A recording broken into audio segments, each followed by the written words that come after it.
All right, all right, all right. You are looking live at Sold Out MetLife Stadium, where today the 16 and playoff bound New York Giants will be taking on the 0-16 Seattle Seahawks.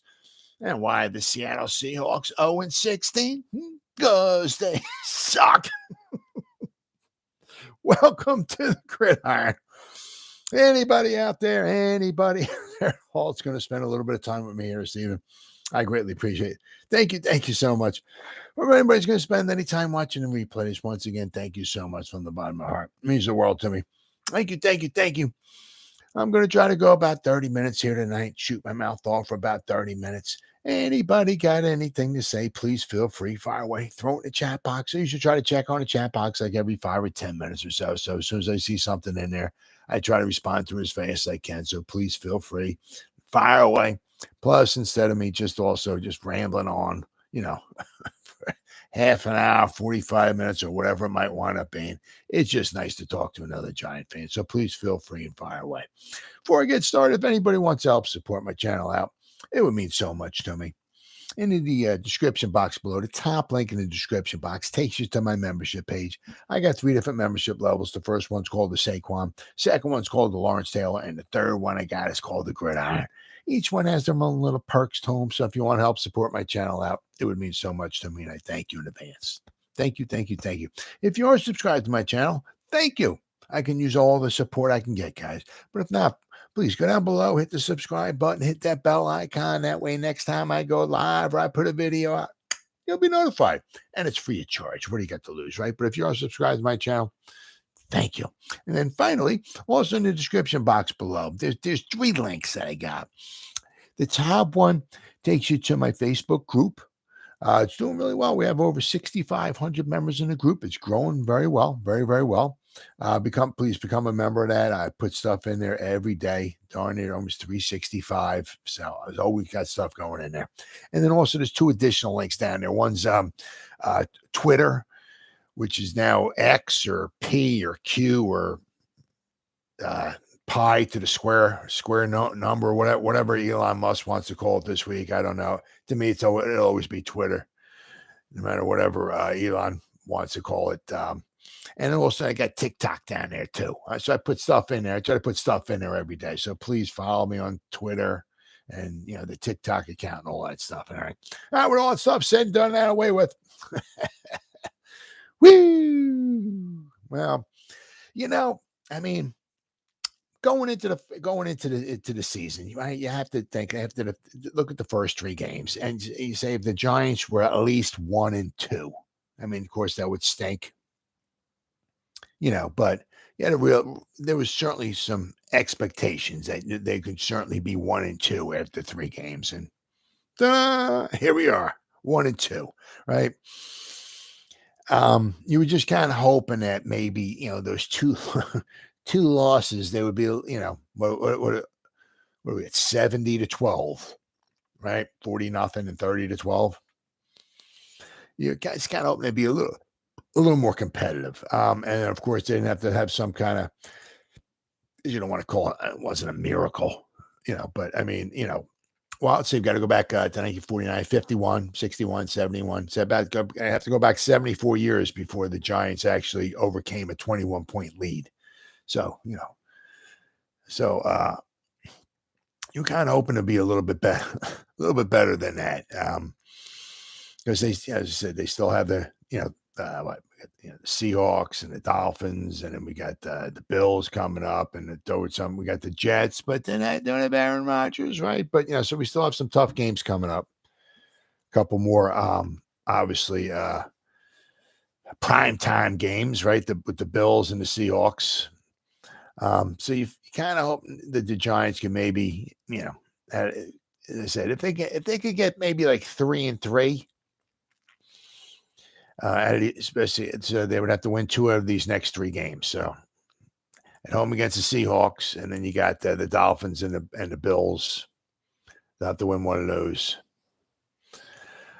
But I'll tell you, after looking at last night and the game against the Cardinals, it's just like the tackling. It's like, I mean, even when we get there, it's like sometimes they're just like running over our guy. I mean, it's like Connor.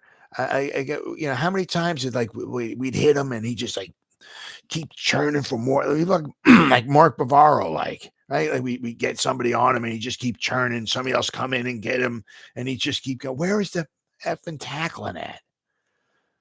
I mean, was this in there? Yeah. The New York Post. The Giants have an alarming tackling problem. Yeah.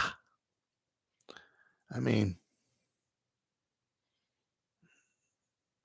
Carl Banks is from the New York Post here, knows something about wrapping his arms around a ball carrier and taking him to the ground. Few did it better than him during the days as a member of the Giants, a menacing Giants linebacker, a longtime radio and analyst for his former team, which he still is today, right? Banks does not pull any punches when it comes to telling it like it is, as far as what he is seeing on the field. He says, this is what Banks posted on they say X. This is what Banks posted on Twitter after the game. A poor tackling defense is a perpetual liability. This was embarrassing, the amount of missed tackles tonight.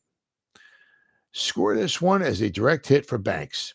It was alarming to see how many times the Giants should have stopped the 49ers receiver or running back and failed to do so. I mean, just embarrassing. Absolutely freaking embarrassing. But there was no reason why the 49ers should have been able to run small plays into big ones with the frequency that they did. I mean, obviously, we need to put more of an emphasis on tackling, linebacker Bobby Okereke said. We have a lot of missed tackles across the board at different positions. Execution-wise, guys just have to do their job, starting with me. I have to do better. It all looked so easy and exciting for Darren Waller back at training camp, didn't it? The description of him being a matchup nightmare was uttered and written so often it was as if he were starring in a horror film. The season started, things slowed down for Waller. In 3 games, he has just 12 catches for 132 yards and yet to find the end zone. His longest catch has gone for 25 yards against the 49ers, as he was targeted 7 times and came away with 3 catches. I mean, that was a little bit disappointing.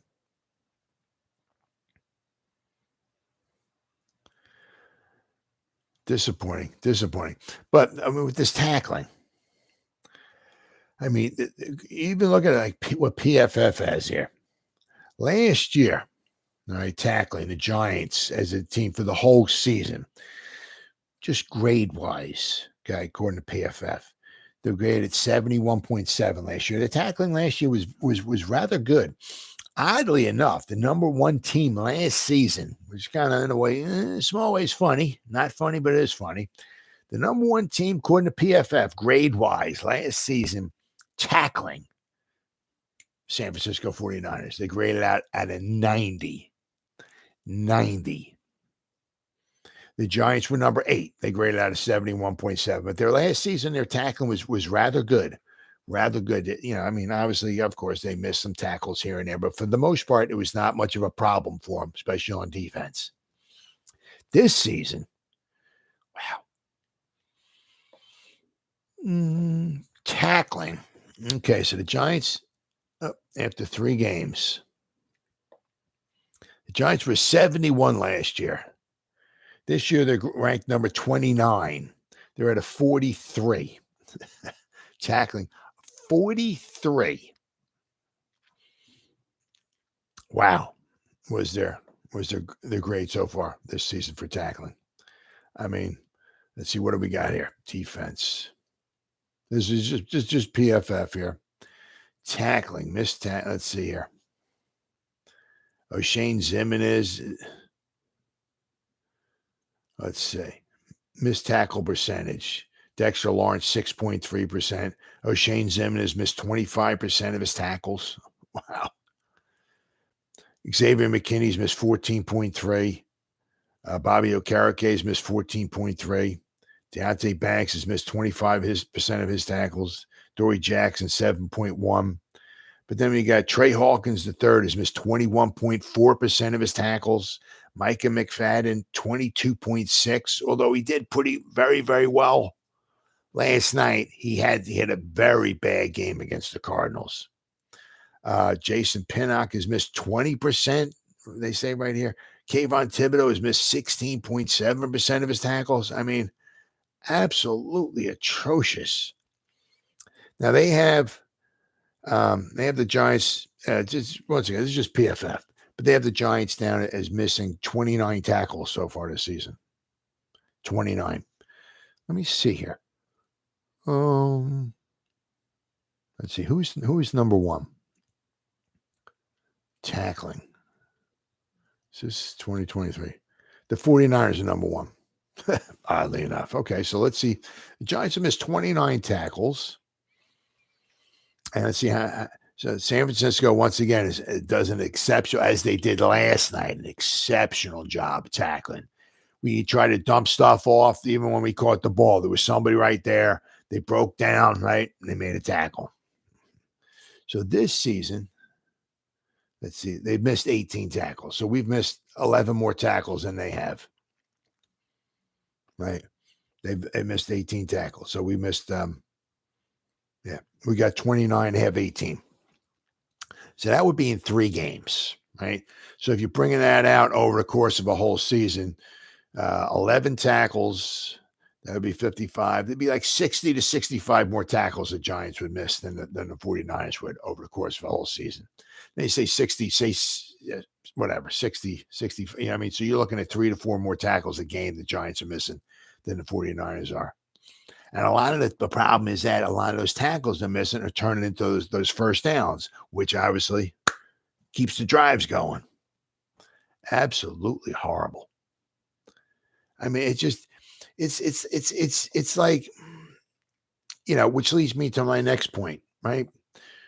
You know, where is the dog at? Right? Who's the dog? Is there a dog in the house on defense? Who is the guy that's stepping up? Who's the one that's, pounding it? Who's the one rallying the troops?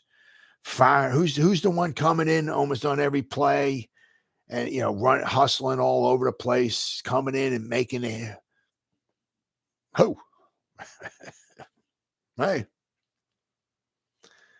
But it's just embarrassing. It's like when we played the Cardinals and Connor was just like running guys over, which is like somebody's holding on to him and like he's just churning out yards and somebody else goes in there and tries to make it and bounces off of him and he's still churning from where. I mean, this defense is just soft. I mean, like they thought I don't know. I mean, we added all this beef on the defensive front. I mean, I'm trying to think of how many, what do they have here? Well, I was just 300 yards passing. They had 141 yards rushing. It's only 3.6 yards a carry. But I mean, also, if you look at some of the few of those were a couple kneel downs as well, too. Let's see here. All right, rushing. I mean, let's see. I mean, 5 of the carries, they lost 2 yards. So basically, Brock Purdy was kind of like almost kneeling down. Sam Darnold knelt down, I guess, one time. So, I mean, so if you take the quarterbacks out of it, right, between Deebo Samuel, Justice, Mason, Mitchell, and McCaffrey. Oh, well, killer M's. Mason, Mitchell, McCaffrey. They had 29, 30, 31. They had 34 carries. Right? 29, 30. Wait, 29, 30. Yeah, 34 carries. They had 34 carries for like 143 yards, which is about right around 4 yards a carry they had. I mean, and then, of course, not to mention the fact that, we had 11 carries for 20. 11 carries for 29 yards. Holy cow. Wow. But I mean, like, who's the guy, who's the guy firing up the troops, right? Like somebody catches the pass. You got to make them pay for that. You got to make them. I mean, like Kittle. I mean, he was like making our guys pay. Like he was like we were hitting him, and he was just still standing up. Like, come on, yeah. Who else wants to hit me? Come on, somebody else comes over and hits him. He's still running. He's still standing up. Like, we couldn't get this guy to the ground. Like, he's like, I mean, who's the guy that's comes over and lays the MFer out, right? Who's the one standing him up? And somebody comes in there, right? Hey, you want to stand up? You want to keep going? Take that, brother, huh? Stand him up. Why aren't we rallying to the ball, right? Everybody get a hit on him, right? Teddy, there you go. Teddy's in the house, right? I mean, just soft, really, really soft, embarrassing, really an embarrassment. I mean, this is not, of course, these guys here weren't alive, and these guys don't care at all about the Giants defense from the past and stuff like that and all, but really absolute embarrassment, just soft, really, really soft. I mean, we need somebody to step up in that huddle and just, dude, why aren't we coming to the ball? Why isn't everybody rallying to the ball? I mean, very, very, really soft. I mean, we can't tackle. And when we do get there, we got the other guys running us over. They're running backs, they're tight ends, they're wide receivers. Was it Deebo Samuel? Somebody, I forgot who it was. Somebody tried to tackle him last night. They bounced off. I mean, wow, just really, really embarrassing. Really embarrassing.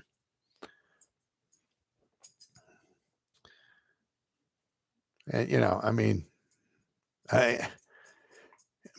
could the Giants do something about it? Sure, but I mean, it's got to come from within. I mean, what are we going to do?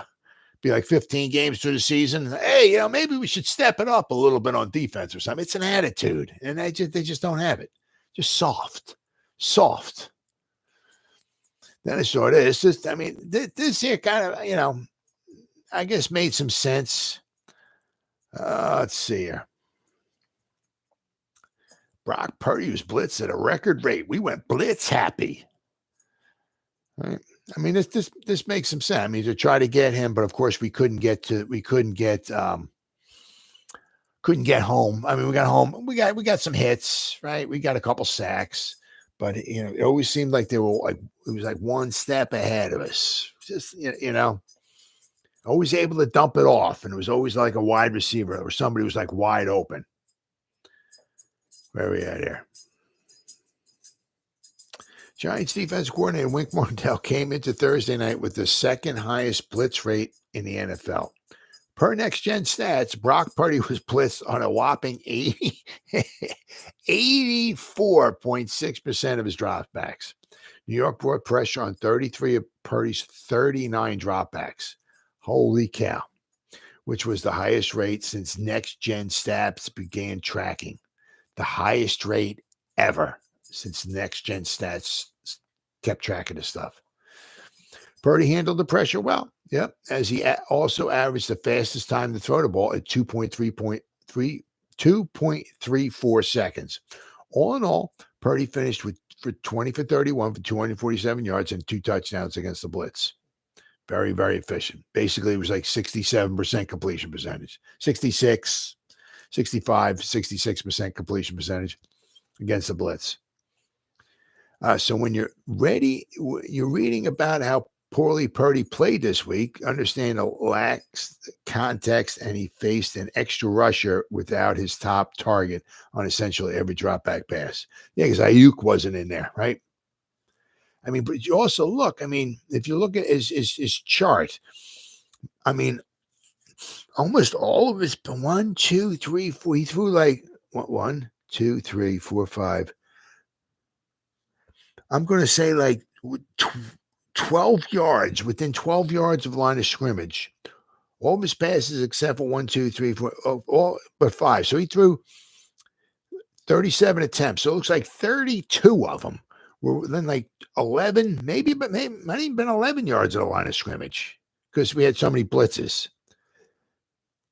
Yeah. So within 11 yards of the line of scrimmage, all of his passes were except for 5 of them. 32 of his 37 were close, really close. And actually, like 1, 2, 3, 4, 5, 6, 7, 8, 9, like 10 of them were behind the line of were either at or behind the line of scrimmage.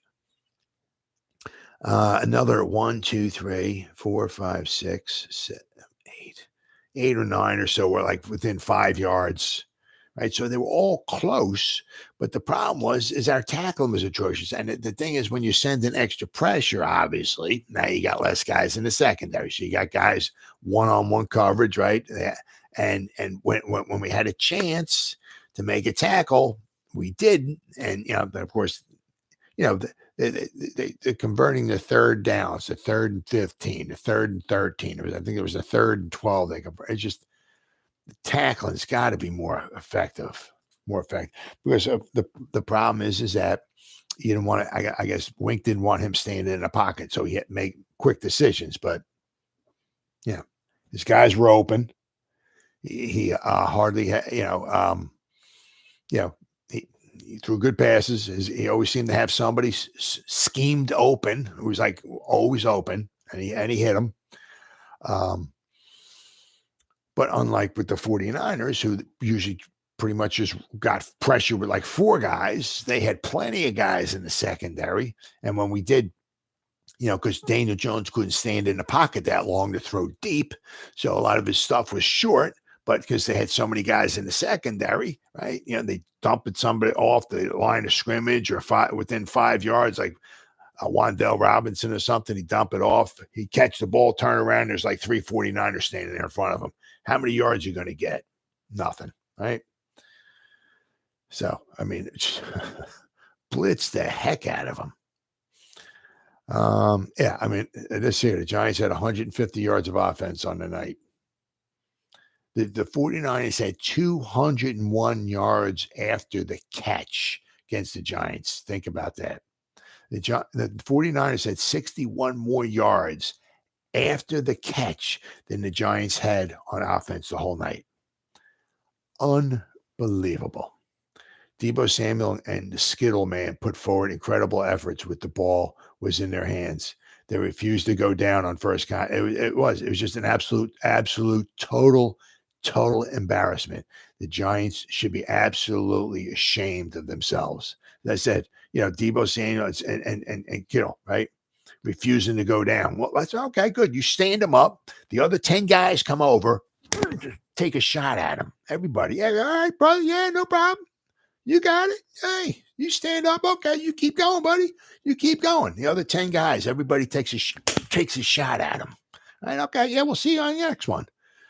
Right?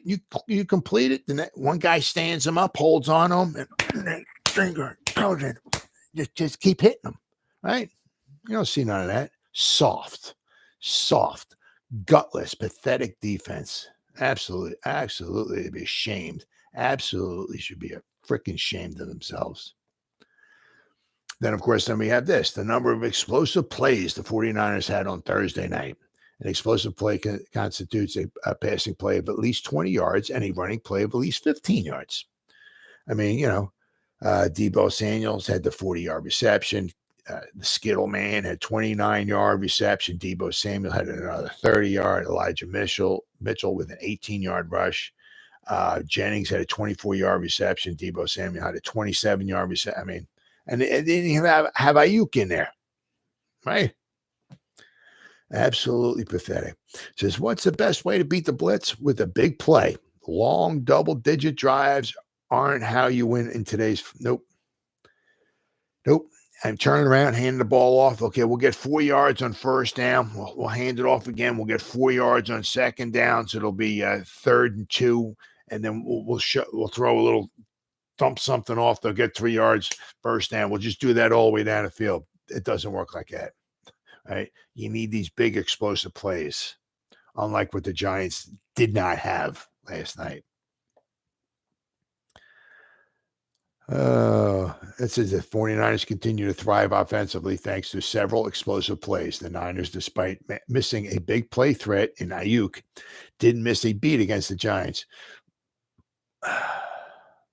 Will the offense generate 6 explosive plays a game? Unlikely, but they're not far off that pace. I mean, 6 explosive plays they had. I mean, just absolutely. Just should be absolutely embarrassed. Yep, Teddy.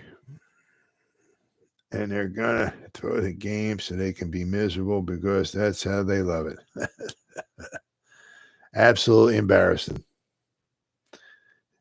All right. Oh, I like this one here. I mean, it's just I don't know. I mean, is it me or is it just like I don't know? The NFL called down. It's like we got to make sure the 49ers win this game, or we can't. When is a punch not a punch? Man, I really love this. I mean, the guy Williams throws a punch right in the face of Oshane Robinson, right? Williams throws a punch to Oshane Williams. Punched Oshane Williams in the face. That's Oshane Robinson. Yeah. I mean, and he throws a punch, hits him in the face with a punch, and it's not an ejection. Are you kidding me? Are you serious? Absolute crock of bull. Says that 49ers offensive tackle Trent Williams completely lost his cool on Thursday night, unloading a closed fist punch that landed squarely on the face mask of Oshane Robinson, and he doesn't get thrown out of the game. Absolute effing bull. Although a flag was thrown for the right hook, Williams was not ejected from the game, something that is mandatory. Yeah. Oh, no, nah. This one's not man. Nah, that wasn't a real punch. Get the heck out of here. Absolute bull. After the game, Williams laughed about it. So why was Williams allowed to punch Robinson? Why was he able to punch somebody in the face and not get thrown out of the game? You got me? The NFL and their officials scrambled to find an excuse following the win. Yeah, absolute BS excuse. When we have a flag thrown on the field for unnecessary roughness, members of the officiating department are able to review available video. Get that F out of here. He throws a punch, hits him right in the face mask. He's thrown out of the game. Get that out of here. Rule number 19, to determine if there was a flagrant action that should result in a disqualification. NFL Senior Vice President of Officiating, Walt Anderson, said after the game, we ended up looking at the video we were available to, and we just didn't see anything that rose to the level of flagrant. You've got to be absolutely kidding me. We didn't see anything. He punches him in the face. That wasn't flagrant. Get the out of here. Which is a standard that we have to apply to disqualifying play. Get the out of here. An absolute pile of bull crap. Absolute horrible job. Absolute horrible job. Deliberate punch to the face apparently doesn't qualify if it's a Giants player. Yeah, that was just a Giants player. Absolute bull crap. Anderson then made an even more absurd claim, suggesting that game officials couldn't determine if Williams used a closed fist despite countless angles leaving without question. I mean, are you that stupid? Couldn't confirm that 100% from the standpoint of what was truly a closed fist with a strike, he said. Okay. Absolute garbage. Referees, absolute horrible job last night. Absolute total trash.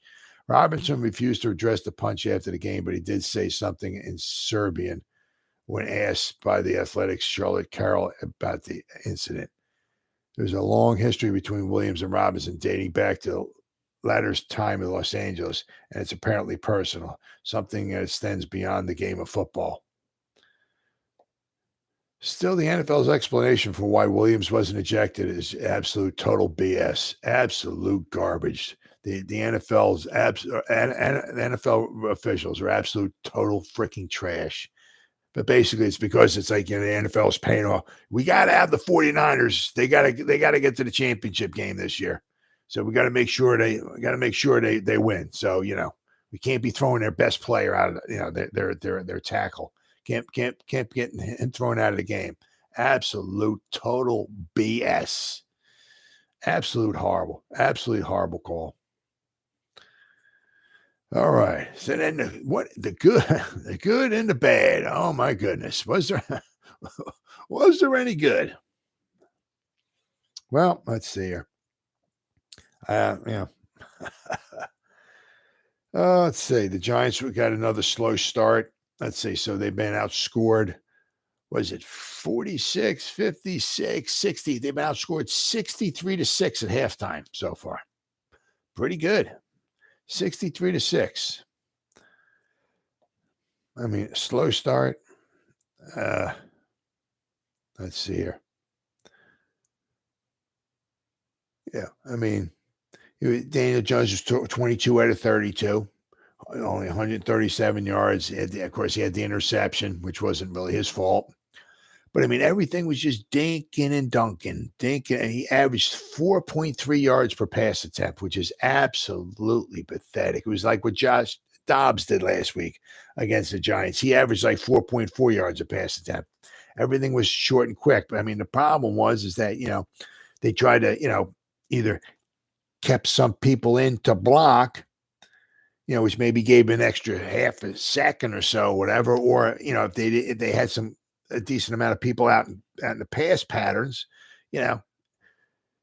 their offensive line couldn't hold up against the rush, so he still had to get stuff out quick. So, they probably didn't call anything for like Hyatt or anything really deep because they were afraid that they could not keep Daniel Jones upright in the pocket long enough.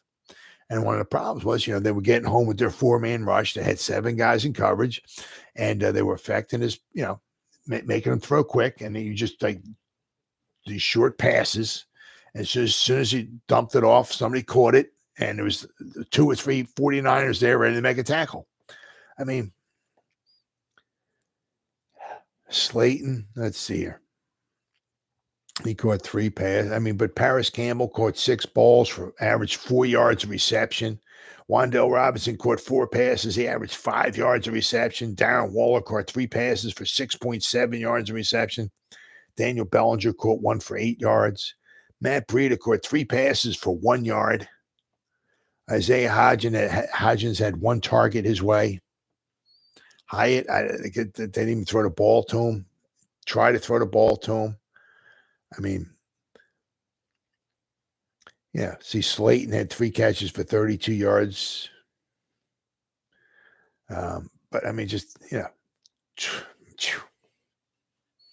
and the running. I mean, my goodness, 11 rushes for 29 yards. I mean, the Giants last week, especially with Saquon in the game, right? They off of play action, they did very, very good off of play action. And that was one of the things that holds the team for just a split, holds the linebackers or whatever, just a split second, because Daniel Jones maybe turn it around, maybe looking like he's going to fake it to Saquon, holds the linebackers for maybe just a split second and gives, gets the receivers, some open spaces back there. But I mean, that stuff only works if you're able to run the ball. I mean, here they ran the ball. I mean, Daniel Jones was 2 carries out for 5 yards. The Giants running backs, looks like they had 8 carries for 22 yards. 8 carries for 22 yards. Gary Brightwell ran the ball 4 times for 5 yards. Matt Breida, 4 carries for 17 yards. I mean, and I think his longest was that 8-yard touchdown run. So, I mean, so we hardly tried to run the ball. We can't use any type of play action because the run's not working, right? And then, of course, once you start getting down so much, basically the other team could just pin their ears back and rush the quarterback, where they can just basically, stay back there and defend against the pass. Because, when you're down when it's 30-12, if you're going to run the ball, all right, yeah, we'll give you 6-7 yards. We'll tackle you. Clock keeps running. Right. Right. We'll give you that. You get 4, 5, 6 yards, whatever. We'll gang up on you. We'll tackle you, keep you in bounds, keep the clock running. I mean, just absolutely horrible. I mean, there was a couple of bright things here. I mean, McFadden had a nice little bounce back game because he did very badly against the Cardinals. He missed like 3 or 4 tackles against the Cardinals. Let's see, what do we got here? Leonard Williams, actually, he got a half a sack. Kayvon got himself a sack. DJ Davidson got a half a sack. But then, of course, and looks like a quarterback hit, right? And he actually had to pass the fence, knock the ball down. So, I mean, yeah, man, we had a couple nice performances out there. But, I mean, Trey Hawkins, he had a couple, looks like, I don't know what was going on with him. Like he was afraid to make a tackle on a couple of them. Like I don't know what was going on with him. I mean, just embarrassing, absolute embarrassing. I mean, if you lose the game, one thing, if they would have lost like say 30-23, or if they would have lost by like a score or something like that, but my goodness, they had 441 yards. We had 150. They had 3 times the amount of yards the Giants did. They had 26 first downs. We had 10. They had the ball for 39 and a half minutes. 39 minutes. We had for just about 21. I mean, absolutely horrible.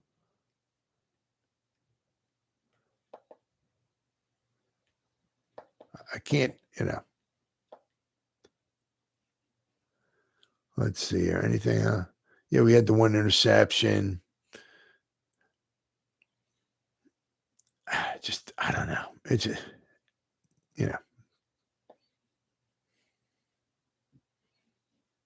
we were 3 for 12 on third down efficiencies. They were 9 out of 16. I mean, they had 78 plays. We had 46? I mean, my goodness. My goodness. I mean, just really embarrassing. Absolutely, absolutely embarrassing. I mean, they should really be ashamed of themselves. It's a factory of misery. At least, I mean, of course, there were a couple of guys that got Dante Banks, DJ Davidson. I have to keep your fingers crossed. But hopefully it's nothing absolutely horrible with those guys. We'll have to wait and see. We got 10, 11 days before the Seahawks game. So hopefully maybe we can get a couple guys back. But boy, I'll tell you, we need, we need a lot. We need a lot. The offensive line is just, once again, I mean, honestly, I don't know if with Andrew Thomas, if we had Bredesen was healthy, if Michael Schmitz, whoever you want to put at right guard, whether it's Zudu, Klawinski, whatever, and Evan Neal. I mean, I don't know if they're going to gel as the time goes by. I don't know if we need better coaching, which I think we might.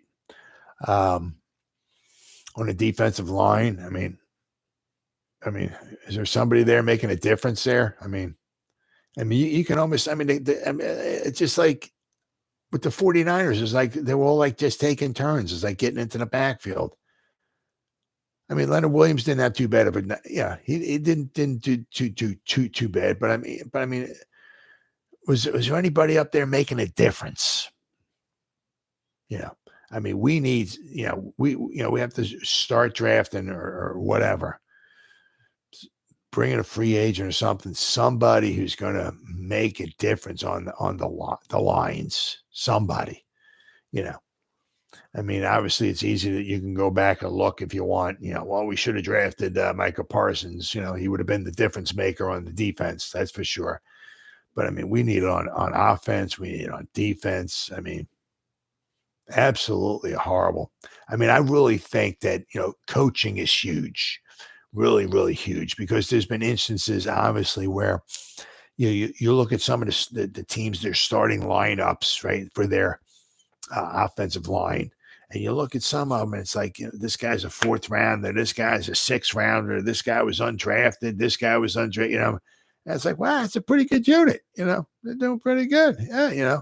Then you look at the Giants, right? I mean, you got Evan Neal's a 1st rounder, Andrew Thomas is a 1st rounder, right? Zudu's a 3rd rounder, Michael Schmidt's a 2nd rounder. Yeah, you see, and it's like, yeah, we stink.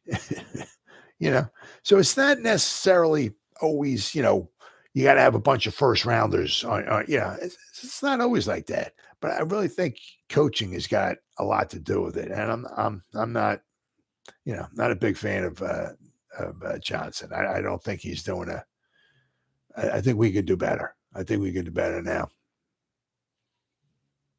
It is what it is. I mean, but 150 yards is not going to get it done.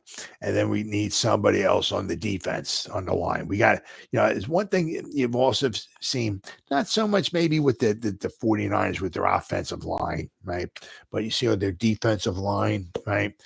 Who else do we have problems with? The Cowboys. What? Their defensive line. Who else we have problems with? The Eagles. Their defensive line, right?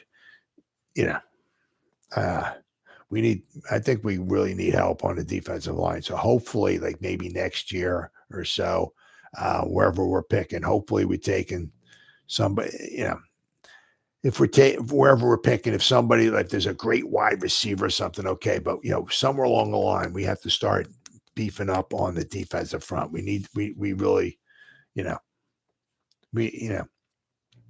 I mean, Davidson might be okay.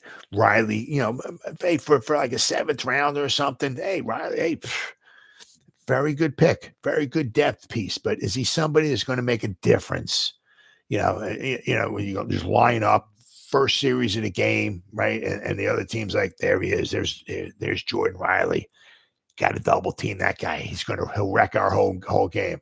No, he's not that guy. DJ Davidson's not that guy. Good depth piece, yeah, absolutely, sure. But there's somebody that's going to make a difference in the game, Nope.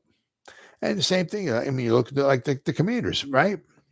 Like, I mean, they on the front 4, they had like all 1st rounders, 4 1st rounders on the front, right? I mean, the Giants. I mean, just disappointing. I mean, the Giants should be a terror. Because you got Sexy Dexy's is number 17, right? Kayvon's number 5. Leo the Lion was in the top 5 or 6. And of course, Azeez Ojulari, 2nd rounder, I think, right? So I mean, man, we should be terrorists. Yeah. So now we've had 3 games. We have 2 sacks in 3 games. So what are we on par for? That would be, let's just say we had an 18-game schedule. That would be 6. We're on par for 12 sacks for the season. And we're on par for that many turnovers for the season.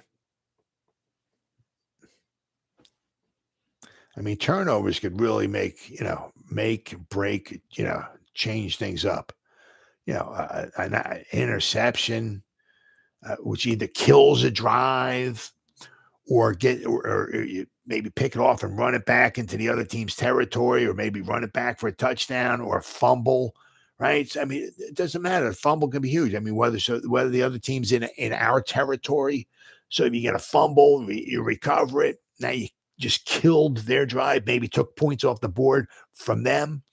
Or you get it, at midfield or in their territory, so that you start your team off in a very good position to score some points.